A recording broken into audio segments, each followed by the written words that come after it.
Hey y'all, this is Gretchen from Always a Lessons Empowering Educators podcast.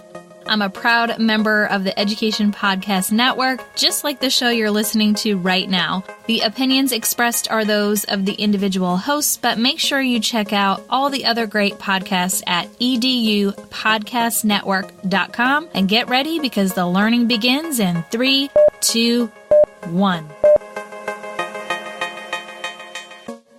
Coming up on episode number 115 of the House of EdTech podcast, I'm going to jumpstart your creativity.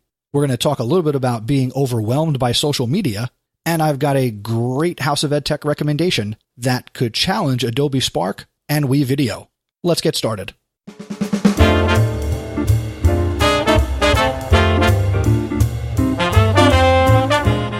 Welcome to the House of EdTech podcast. I am your host, Chris Nesi. The House of EdTech explores how technology is changing the way teachers teach and the impact that technology is having in education. I discuss technology that is changing our classrooms and schools, and I share tools and tips that you can hear today and use tomorrow. You're going to hear the stories of teachers, leaders, and creators just like you. The purpose? Whether you use it or not, technology is changing the way you teach and how your students learn.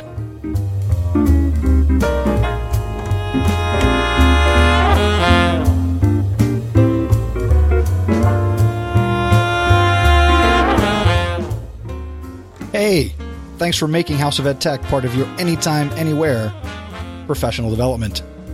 I am in the middle of summer, and I am fresh off attending Podcast Movement 2018, which was a blast in Philadelphia. Super huge shout out to my wife, Kate Nesi, for approving the purchase and letting me go to Philadelphia commuting for 4 days to, again, Podcast Movement.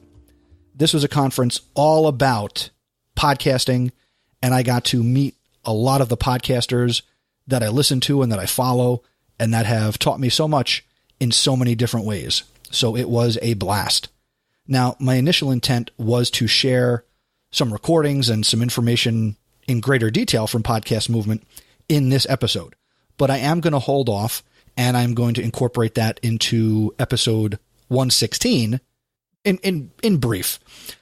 It was a great time. One, because I got to meet people who do this at such a high level, and I consider myself somebody who podcasts at a high level of quality, and I take a lot of pride in what I do, not only for this show, but for things like Podcast PD or Dads on Deck or the Google Teacher Tribe podcast that I produce and edit.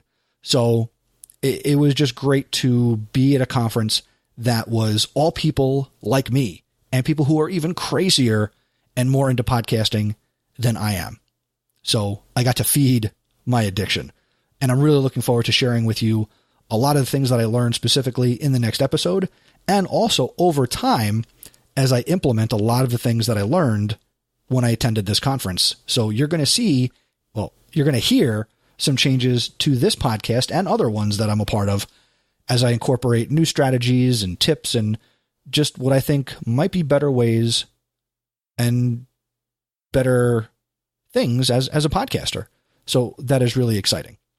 The other thing that I want to lead with here at the top of the show is we've got a contest going on, and right now there is only one entry. So that one person might be the person who wins if nobody else enters. So if you're new to the show, the contest that I'm running right now is to give away a iPhone X phone case that was given to me by Urban Armor Gear, which you can check out all their stuff at urbanarmorgear.com.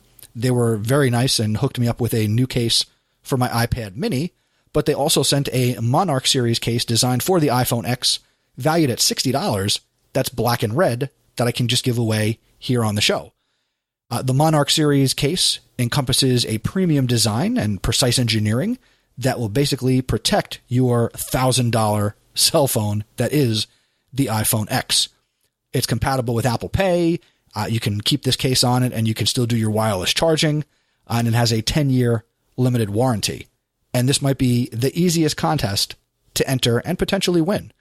All you need to do to enter is to email me your best EdTech tip to start the school year. and you've got to email me before August 31st, 2018. One winner will be selected and announced in my September 2nd episode. That'll be episode 117. So good luck. Think of your best EdTech tip to start the school year and email that over to me at feedback@chrisnessy.com. And in the subject line, just put iPhone X contest. So that way it will sort nice and easy for me. And hopefully you'll enter the contest and maybe you'll be somebody who wins this cell phone case. And even if you don't have the iPhone X, you can win it and give it away or resell it. I don't care. I just want to give something away to the community. Also, before we get into the show, I need to say a big, huge shout out and thank you to the Education Podcast Network's own Danny Sunshine Bauer from Better Leaders, Better Schools for having me on a recent episode of the Better Leaders, Better Schools podcast. Now, if you're not subscribed to Better Leaders, Better Schools, you need to get on that. Let's be real. Danny Sunshine Bauer does a great job with his podcast, well over 100 episodes, and I am fortunate enough to be the special guest of now one of his episodes. We talked about a number of topics from podcasting to breaking down the walls of your classroom to how administrators can get more help for themselves by simply asking for help. So make sure you head over on to Better Leaders, Better Schools. Check out that episode. If you are subscribed and you did hear it, please talk to Danny and myself on Twitter or social media and let us know what you thought of the episode. Now, let's get into this episode where I've put together some really great things for you. My upcoming EdTech thought, I'm going to talk a little bit about being overwhelmed by social media and how you can maybe overcome that and some things to consider. We've got a great House of EdTech recommendation where I think we have a challenger for Adobe Spark and WeVideo in the web-based video editing world. We've got the House of EdTech VIP. And again, the featured content in this episode is hopefully 10 ways and 10 strategies that you might be able to use either for yourself or also with your students to jumpstart your creativity. So let's get right to it. And let us first dive into my EdTech thought.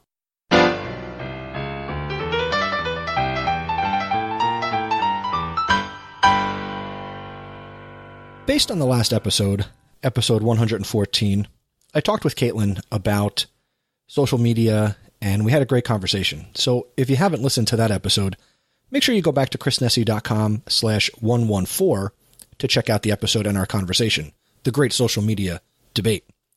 But for today's EdTech thought, are you overwhelmed by social media? I have 6 questions that you can ask yourself and will help you give some consideration to how you're leveraging and using social media. Number 1, do you really want to use social media? Question 2, how much time are you spending on social media? Question 3, when do you turn to social media? Question 4, what part of social media use is not working for you? Question 5, do you need to take a break? And question 6, how do you want to use social media? Now, real quick, back to question 1. Do you really want to use social media? For me, and I'm going to answer these 6 questions for myself. So, do I really want to use social media? Yes. I think it's important, not the be all and end all, but I do think it's important for educators and really anybody to leverage social media to connect with other people. And not just people who agree with you, but to also, at times, and let's be as respectful as possible, to connect with and have conversations with people who are not the same as you, different than you, okay? Whether it's different parts of the world, different parts of the country, different skin color, different gender, it doesn't matter. Just people who are different than you, because we're really not that different. The second question, how much time are you spending on social media? Now, before my vacation, spending a lot of time here in the summer, and my plan going into the 18-19 school year is not to be all consumed with how much time I spend on social media. I want to be more aware of how much time I'm spending on social media. So far, since the cruise, to give an update, I am sticking to not using social media on Saturdays and being off the devices, whether it's the iPad or my phone, on Saturdays and being way more engaged with Caitlin and the kids and the projects and, doing things together as a family or hanging out with friends. So how much time are you spending on social media? That's a decision that you have to make and you have to consider. The third question, when do you turn to social media? Well, as an educator, I use it way more for professional purposes than I do personally. Twitter is my go-to connecting tool for being an educator and a podcaster and a content creator. And Instagram, I'm using it for the podcast, but I use it more personally to connect with people. And I consider myself to be way more of a visual person. So I'm leveraging Instagram in that regard. I think it's useful to get a clear and honest role on social media that, what role it's playing in your life. So I turn to it to connect with others and, to promote the podcast and the interviews and the conversations and my ideas. I'm doing my best to be a thought leader and an influencer and somebody who is bringing interesting topics to the forefront and conversations through the podcast and interesting topics such as this. So, that's why I turn to social media. Some things that you might want to consider are, what do you use social media for? What makes me reach for the social media? And how do I feel before I go on social media? These are all questions that can help you work out what makes you actually go on social media in the first place. The fourth question, what part of social media is not working for you? For me personally, it's the vacuum chamber of Twitter and, the constant overwhelm of positivity. Not that I want to go on Twitter and be negative, but it's a lot of patting ourselves on the back. And yes, I'm guilty of that, promoting the podcast or, affiliate links and, products that I support and use. But that's me, that those are choices, that I make that, I'm comfortable with. But again, the part that, kind of frustrates me is, the endless amount of positivity. And, I think in recent years, a lot of use of, at least Twitter, specifically, is I'm not seeing a lot of, true connections. So I'm getting a lot of people who are following me, but I'm waiting to follow back. And, I'm adding people to lists and utilizing columns in TweetDeck. So that way I can see, well, what value do you bring to me? Obviously, if you follow me, you believe there is some value, but I don't operate in a, you follow me, I follow you. So that's why I have drastically less people that I follow versus, who follow me. But again, these are all choices that I've made. So what choices are you making? Again, if we get through this, if you have thoughts or feedback on this EdTech thought and, what I'm sharing here, make sure you go over to chrisnessy.com/115, leave a comment on the show notes, or go to chrisnessy.com/feedback and send me audio, send me an email. I'm trying to, foster the conversation, and many of you reach out in all sorts of ways. So I'm just trying to have this conversation. The next question, do you need a break? I think I've addressed that personally in the last episode and even here. So I do take breaks. I'm not constantly going into Twitter chats. And even during the school year, I don't do a lot of Twitter chats. I, pop in from time to time on some of the various education technology ones. And, I'll pop into Sat Chat when I can. But for me personally, Twitter chats, they're not the worst thing. Again, I'm not enamored by the idea anymore. I used to be, full disclosure, I would, be sneaking, into Sat Chat and wake up early or, pretending to go do something else and, get onto the iPad or, sit here at the computer. But that's just not the case anymore.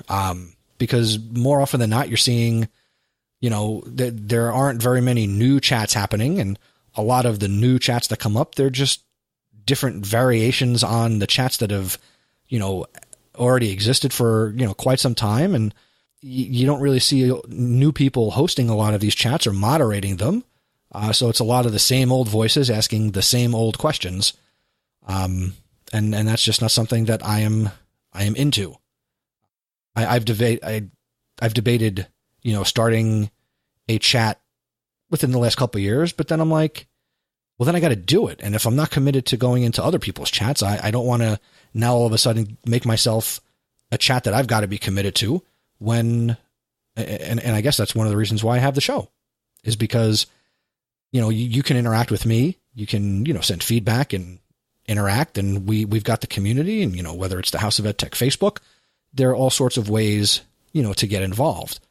But whether or not you need a break, to get back to the question, you just need to evaluate and, think about what stresses you out about social media, if social media is stressing you out. And the last question here for the EdTech Thought, how do you want to use social media? I want to use social media to contribute to education in a positive way, whether it's promoting other people, obviously sharing what I'm doing in the content creation. But I've also decided that I want to spend less time on social media. I want to be able to focus more of my attention to creating valuable content for you. So that way you continue to obviously want to listen and come back and, share the podcast around. I really enjoy creating the show, and I want to do more with that. And I don't think that social media is going to allow me to do what I want to do other than promoting the things that I want to get into, here in the near future. I want social media to serve me, and I don't want to feel overwhelmed by it.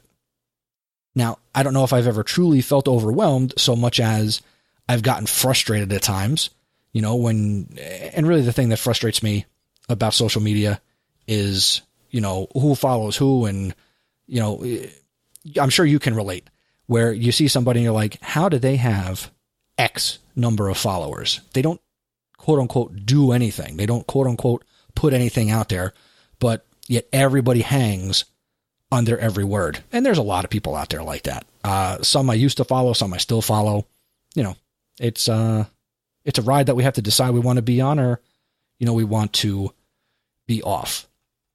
But again, if you're feeling overwhelmed by social media, again, ask yourself the 6 questions.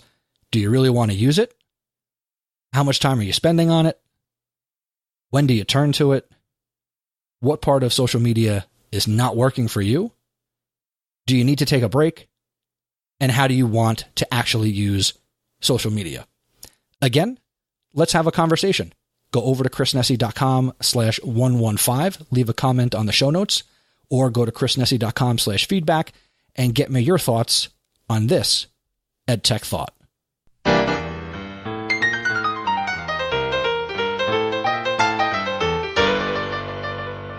And now for this episode's House of EdTech recommendation, I'd like to talk briefly about Headliner.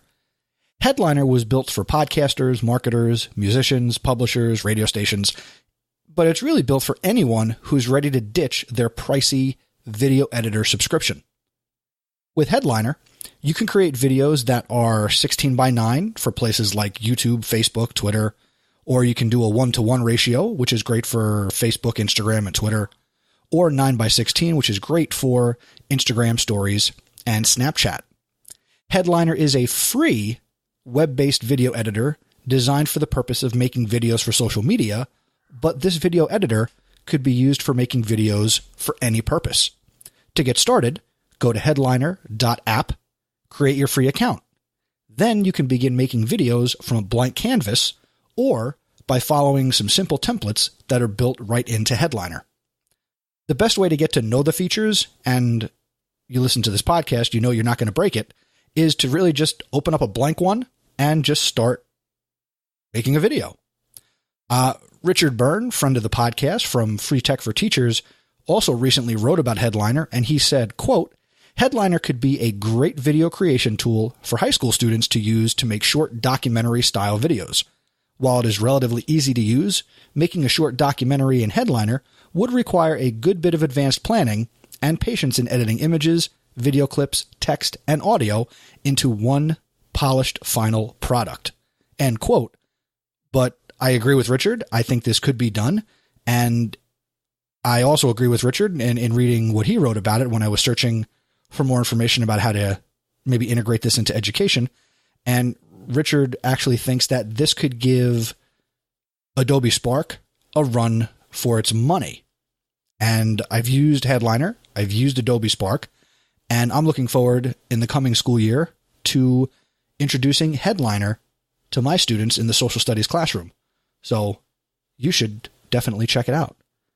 Again, go to headliner.app, and if you check it out, please let me know what you think on social media, at Mr. Nessie on Twitter.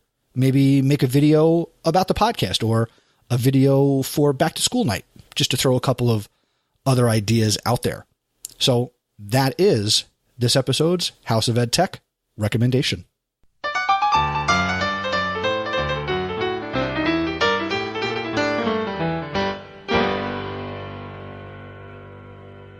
All right, let's get down to business and let's talk about jumpstarting your creativity. Over the years, and again, not that old, I consider myself to be a creative person. And I've learned a few things along the way that have helped me jumpstart my creativity, whether I'm at home or I'm at school. So here are 10 ways that you can get your creative juices flowing. And they are, and then I'm going to go into the details of each one. Number 1, stop trying to be perfect. Number 2, daydream. Number 3, go for a walk. Number 4, people watch. Number 5, walk the web. Number 6, watch something uplifting. Number 7, talk to a child or play a game. Number 8, listen to music. Number 9, read short stories. Number 10, keep a journal. Let's go back to the beginning. Let's not be perfect. One of the biggest killers of creativity is perfectionism. Stop trying to be perfect and allow your creative side to be messy, unpredictable, and just a little bit off. When you're constantly worrying about how things are going to turn out, you absolutely crush your creativity. For example, a writer may spend precious time and energy writing one perfect sentence while missing the opportunity to write the other dozen that are just in their heads. Go with the flow. You can always go back and touch things up later. Number 2, daydream. Remember your 5th grade teacher, the one who cracked a ruler against your desk or the board, or commanded you to stop daydreaming and get back to work? Well, thankfully, they are no longer in your life, because daydreaming isn't something we should be avoiding. Daydreaming might feel a little odd and unproductive, but don't let that stop you. Take your cue from the famous Calvin and Hobbes. Step inside your transmogrifier. There's a whole world waiting for you to breathe life into it. Need a little help? Here's something to get you started. Imagine you're sitting at the desk in your classroom and your chair is bolted to the floor of a rocket ship, and you are the captain. Your job is simple.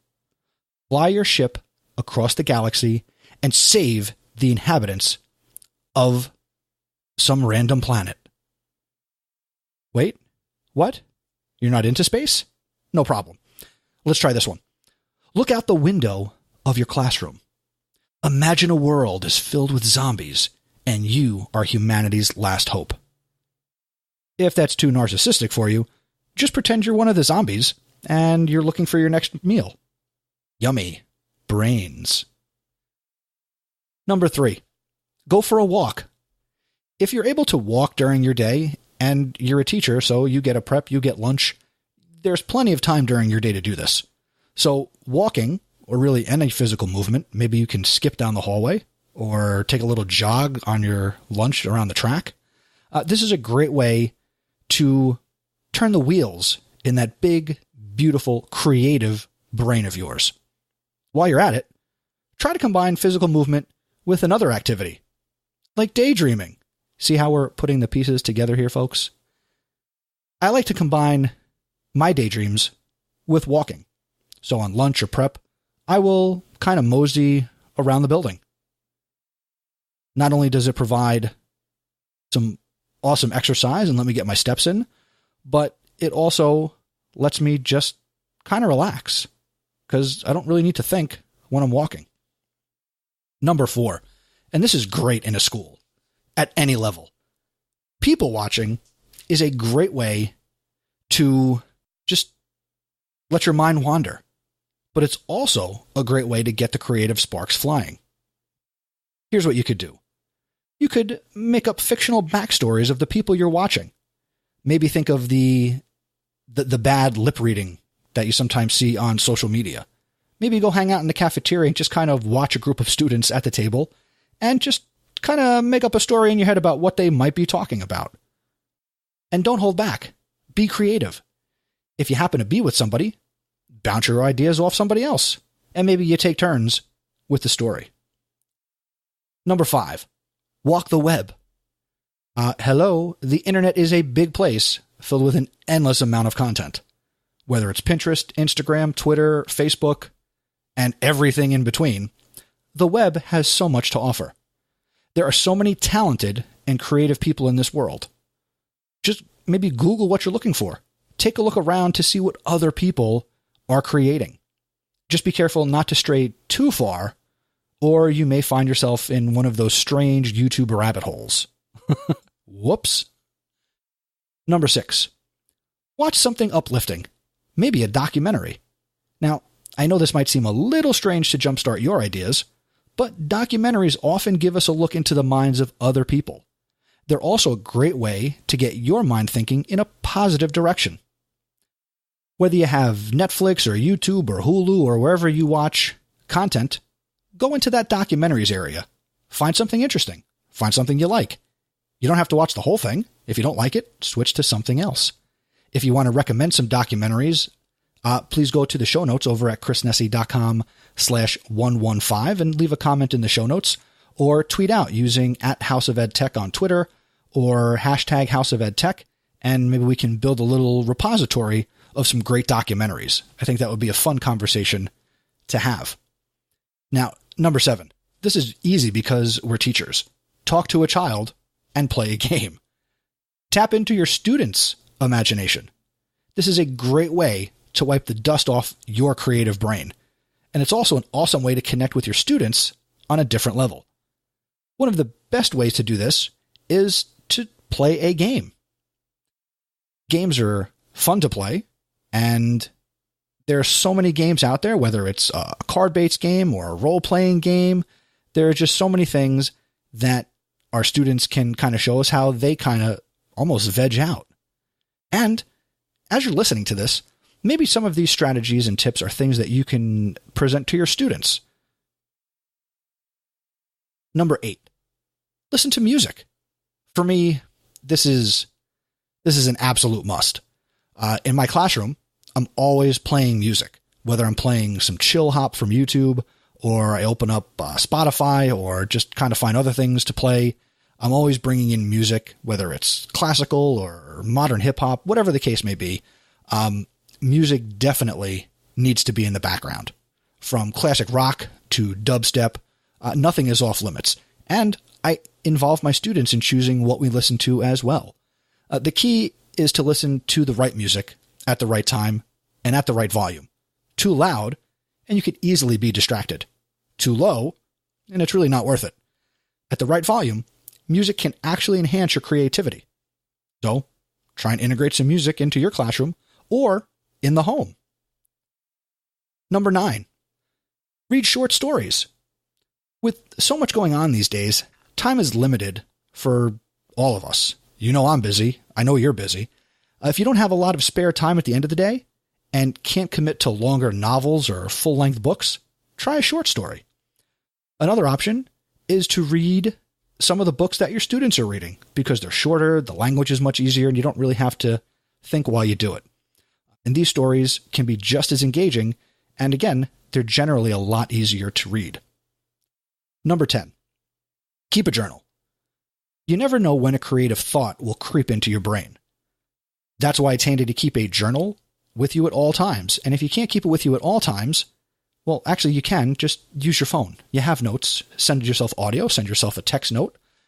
Write down your thoughts. The moment you have a creative thought, write it down or record it to yourself. Don't worry if it's not a complete thought. I have lots of incomplete thoughts. Just ask Caitlin.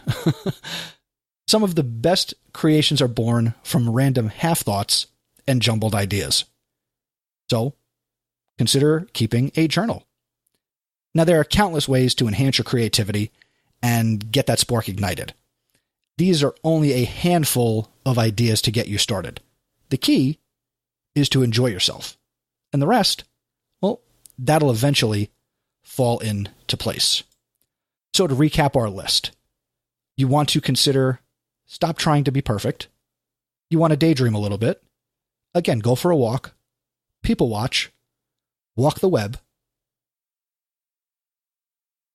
watch an uplifting documentary, talk to a child or play a game, listen to some music, read short stories, or keep a journal. If you've tried any of these strategies, let's have that conversation. Go over to chrisnessy.com/115, leave a comment on the show notes, or connect on Twitter or Voxer, and let me know what you do to get the creative juices flowing. And let's share these ideas together. Hashtag House of Ed Tech on Twitter, on Instagram, and if you use any of these ideas with your students, I'd love to hear about it. Or if there are other things you do to encourage your students to be creative, please, let's share. Sharing is caring. So, that's the featured content. On with the episode.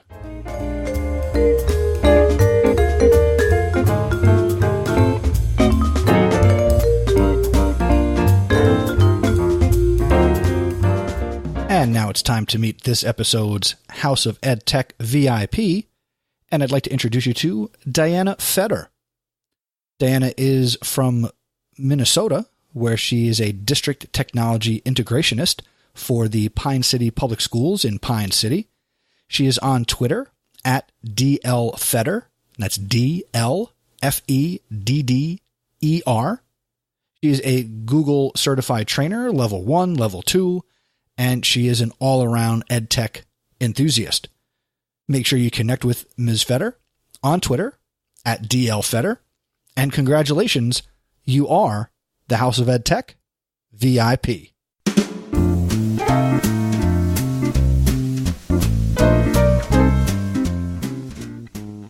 Thank you for checking out this episode of the House of Ed Tech podcast. I hope I've given you a few things to get your creativity going as the new school year begins. Keep the conversation going. Of course, I would love to connect with you and hear your thoughts on the strategies I mentioned or the EdTech recommendation. For this, you can go to chrisnessy.com/115, as in episode 115, or you can send me a message by going to chrisnessy.com/feedback. Just want to let you know a couple things as we head out the door. There is new House of Ed Tech swag available. Just go to chrisnessy.com/swag, and you can check out some new t-shirts, sweatshirts, and stickers. Big shout out to Randall Black for being the first person to get the new sticker and to let me tweet it out. One of the things that I made up over using TeePublic is a using technology isn't difficult, just give it a try shirt.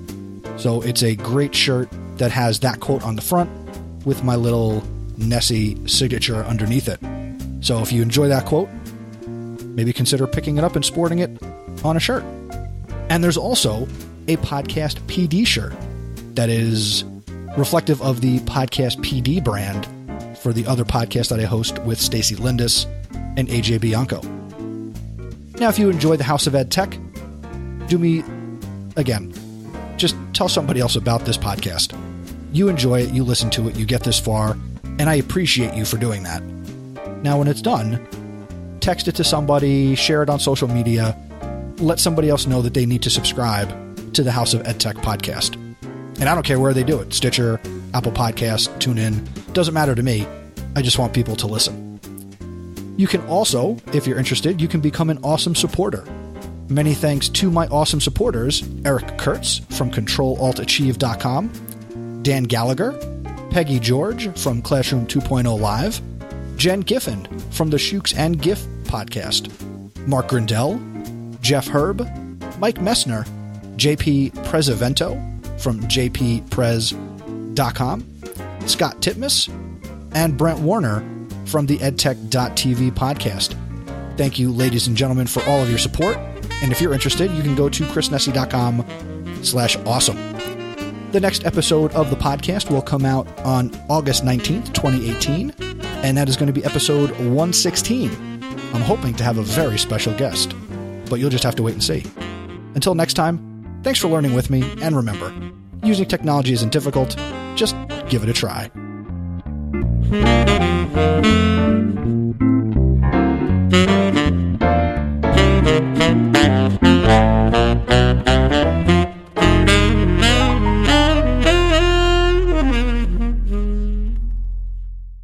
The House of Ed Tech is a proud member of Voice Ed Radio. Voice Ed Radio. Your voice is right here. For more great content, go to voiceed.ca. The House of Ed Tech is a proud member of the Education Podcast Network. The Education Podcast Network. Podcasts for educators, podcasts by educators. For more, go to edupodcastnetwork.com. And I'm still here. So I just want to let you know, if you didn't see it on Twitter, that I'm working on something I don't do a whole lot of, and I'm currently working on a regular blog post, typed word. And the title of that blog post is going to be How to Podcast with Students. So please be on the lookout to add podcasting to your classroom, and I'm going to tell you exactly how to do it. Thanks for listening.